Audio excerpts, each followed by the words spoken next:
केन्द्रीय सरकार भएपछि प्रदेशमा धेरै मन्त्रालय राख्नु आवश्यकता छैन, किनभने हामीले अर्थ सम्बन्धी, वन तथा वातावरण, कृषि सम्बन्धी त्यसरी गएर आवश्यकता के छ त्यो ठाउँको त्यो आवश्यकतालाई हेरेर एकदम मन्त्रालय एकदम छोड 5-7 भन्दा बढी बढाउनु पर्ने। त्यो सानो मुलुकमा हामीले 5-7 भन्दा बढी चाहिँ राख्नु हुँदैन। भौगोलिक क्षेत्रको आधारमा पनि समन्वय गरेर राम्रोसँग राखेको राम्रो उचित जस्तो लाग्छ। 5 देखि 7 मन्त्रालय राखेर एउटा चुस्त दुरुस्त टिम बनाएर प्रदेशले लग्यो भने अब हामीलाई आर्थिक भार पनि कम होला।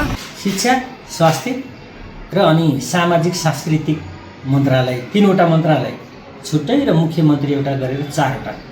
लुम्बिनी प्रदेशमा 12वटा भन्दा पनि त्यसको ठ्याक्कै 6वटा गरौँ र जुन हाम्रो आर्थिक लागि व्यवस्थापन त्यसले हुन्छ र जुन हामीले जनताले गर्न खोजेको सरकार समक्ष पुर्याउन खोजेको धारणा एकद्वार प्रणाली पनि हामीले त्यसमा पाउन सक्छौँ र त्यसकारण सबैमा आर्थिकदेखि लिएर जनताकोसँग सिधा सम्पर्क हुने भएकोले यो मन्त्रालयहरू घटाउँदा बेस्ट राम्रो छ। भइरहेको 12-13वटा मन्त्रालयलाई मिल्ने र मन्त्रालयगत कामहरू मिल्नेका आधारमा चाहिँ घटाएर कम गर्न सक्ने अवस्था चाहिँ छ।